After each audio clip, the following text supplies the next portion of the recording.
కొంతమందికి డబ్బు కట్టలేకపోవచ్చు. కట్టని వాళ్ళకి కొంత సహాయం చేసాం. అంతా సహాయం చేయలేము. బ్యాంకుల్లో డబ్బు కట్టాలి. లెక్చరర్స్‌కి డబ్బులివ్వాలి. యూనివర్సిటీ బ్రహ్మాండంగా నడపాలంటే మంచి లెక్చరర్స్ కావాలి.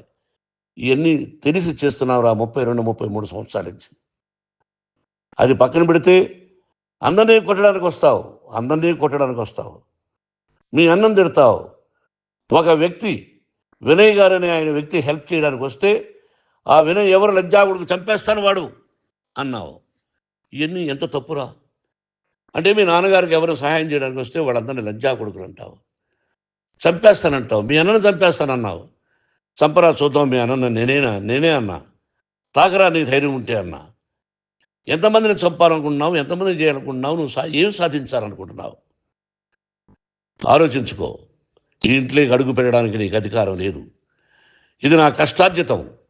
మా నాన్నగారు రూ. 10 పైసలు కూడా ఇవ్వలేదురా. మంచి జన్మనిచ్చాడు మా నాన్నగారు. మద్రాసుకు వెళ్ళి వీధుల్లో అడుగు తిన్నానురా. ఒక పూట కూడా భోజనం లేకుండా అడుగు తిన్నానురా. న్యాయంగా మోహన్ బాబు తిడతాడు కొడతాడంటారు కానీ మోసగాడని అనలేదురా. నీట్ పార్లమెంటేరియన్గా బయటొచ్చానురా. నువ్వు నా పరువు ప్రఖ్యాతులు మంట కలిపావు. ఏమిటి నేను చేసిన అన్యాయం? నీకు జన్మనిచ్చాను. అదా నేను చేసిన పాపం. అందుకే ఇది నా ఇల్లు అన్నావు నువ్వు. నీ ఇల్లు కాదు. నీ కష్టార్జితంతో నువ్వు సంపాదించుకున్న ఇల్లు నీది. ఇది నా డబ్బు, నా కష్టార్జితం. నా కష్టార్జితంలో నేను పిలిస్తేనే మీరు ఇంట్లోకి రావాలి. అటువంటిది పోగొట్టుకున్నావు నువ్వు. ఆస్తులు అంటావా? ముగ్గురికి సమానంగా రాయాలా లేదా అది నా ఇష్టం. ఆస్తులు ఇస్తానా, లేకపోతే గంగపాలు చేస్తానా, లేకపోతే ఎవరికైనా ధనధర్మాలు చేస్తానా, అది నాకు సంబంధించిందిరా. నా కష్టార్జితం రా. మీరు చేస్తున్న విధానం గుణగణాలు కావాలరా. మందు తాగచ్చురా. ఎంత తాగాలి? నేను కూడా 1 or 2 పెగ్స్ తీసుకుంటా. ఇది తప్పు కాదు, జనానికి తెలియాలి. నా డబ్బు ఇది. తాగి ఎవరిని కొట్లా. తాగి నేను తింటున్నా. అది ప్రజలకు అక్కర్లా. నేను తప్పు చేస్తేనే ప్రజలకు కావాలా. ఇవన్నీ ఉన్నాయిరా. ఇవన్నీ తెలుసుకో. జర్నలిస్ట్ సోదరులారా, మీకు నా గతాన్ని తెలుసు, నా భవిష్యత్తు, నేను ఎక్కడి నుంచి వచ్చాను కూడా మీకు తెలుసు. ఈ రోజున మీరు రాస్తున్న విధానం, నా బిడ్డ నన్ను కొట్టాడన్నారు. ఎంత తప్పు. ఈ రోజున నా బిడ్డ మీద కోపంతో అవును చెప్పచ్చు. కాదు, వాడు నా మీద చెయ్యెత్తలేదు. నేను ఘర్షణ పడ్డాం. ఘర్షణ వేరు, కొట్టుకోవడం వేరు. గాయాలతో హాస్పిటల్కి వచ్చి కుంటుకుంటుగా నడిచాడు. మళ్ళీ ఏమని పోలీస్ స్టేషన్కి వెళ్ళి చెప్పాడు. ఎవరో ఇద్దరున్నారు, వాళ్ళిద్దరూ నా మీద దాడి చేశారన్నాడు. నా ఇంట్లో పనిచేస్తున్న వ్యక్తుల గురించి పోలీస్ స్టేషన్కి వెళ్ళి చెప్పవలసిన అవసరం అతనికి లేదు, హక్కు లేదు. పోలీస్ డిపార్ట్మెంట్ కూడా తెలుసుకోవాల్సిన విషయం. నా ఇంట్లో ఉండే వర్కర్స్ మీద నేను కంప్లైంట్ ఇవ్వాలి. నువ్వు పర్మిషన్ లేకుండా నా ఇంట్లోకి నువ్వు చొరబడి ఇల్లు నాదంటూ ఇంట్లో పనిచేస్తున్న వర్కర్స్ మీద కంప్లైంట్ ఇచ్చావు. అది ఎంతవరకు పోలీసు న్యాయమో రూల్సో చూద్దాం. పోలీస్ డిపార్ట్మెంట్ ఇంటికి వచ్చింది. వాళ్ళకి రాశాను ఉత్తరం. అయ్యా, నేను సీనియర్ సిటిజన్ని, నాకు రక్షణ లేకుండా ఉంది. నా బిడ్డ వల్ల నా ఇంట్లో నుంచి నా బిడ్డను పంపించేసి ఇది నా ఇల్లని. వాళ్ళు నాకు సమాధానం ఇవ్వలేదు. ఇవ్వకపోగా ఎవరిని పట్టించుకోలేదు. ఇప్పుడు పోలీసు వాళ్ళు వచ్చి ఏమండి రూల్స్ ప్రకారం నా బిడ్డ ఇంటికి రాకూడదంటే మాకు హయ్యర్ అథారిటీ వాడు ఫోన్ చేశారు. మీరు ఎవరిని స్టాప్ చేయొద్దండి, బయట నుంచి ఎవరైనా వస్తే వాళ్ళని స్టాప్ చేయండి అన్నారు. 2 రోజుల నుంచి 10 మంది 20 మంది వస్తున్నారు. వాళ్ళు అలా చూస్తూ నిలబడ్డారు. వాళ్ళు ఫోటోలు తీసుకున్నారు. వాళ్ళ మీద మళ్ళీ వదిలేస్తున్నారు. ఎవరిని నిందించాలి? But I give respect to the police department.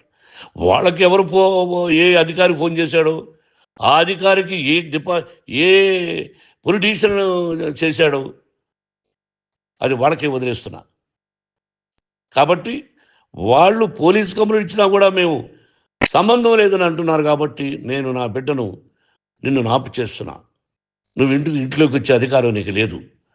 నువ్వు వచ్చి నీ బిడ్డను తీసుకెళ్ళు. సంతోషం. నువ్వు రాలేదు, నీ బిడ్డను జాగ్రత్తగానే చూసుకుంటావు. Take care your daughter, that's all. మీ అమ్మ హాస్పిటల్లో అడ్మిట్ అయింది.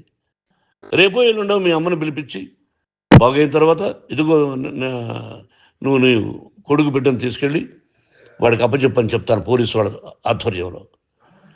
ఇది 100% జర్నలిస్టు సోదరులారా, పులి స్టాప్ పెట్టండి. మీకు కుటుంబాలు ఉన్నాయి. మీ యజమానులకు కుటుంబాలున్నాయి. మీ కుటుంబాల విషయాలు, మీ యజమానుల కుటుంబాల విషయాలు మేమెవరు జోక్యం కలుగ చేసుకోలా. మేము నటీనటులం.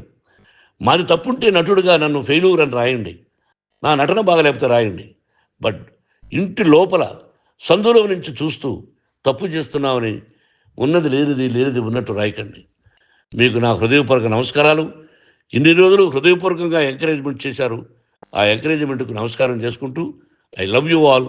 I love you police department. మీరు న్యాయంగా, ధర్మంగా నడుచుకోండి. ఎవరికి తొత్తుల్లాగా ఉండొద్దండి అని మనవి చేసుకుంటూ నేను సెలవు తీసుకుంటాను. Thank you very much for all the journalist. ఇక్కడ ఫుల్ స్టాప్ పెట్టండి, ఫుల్ స్టాప్ పెట్టండి.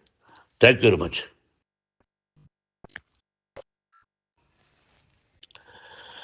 మనోజ్, నువ్వు నా బిడ్డవి. లక్ష్మీ ప్రసన్న, విష్ణువర్ధన్ బాబు, మనోజ్ కుమార్. నిన్ను ఎలా పెంచానురా నేను?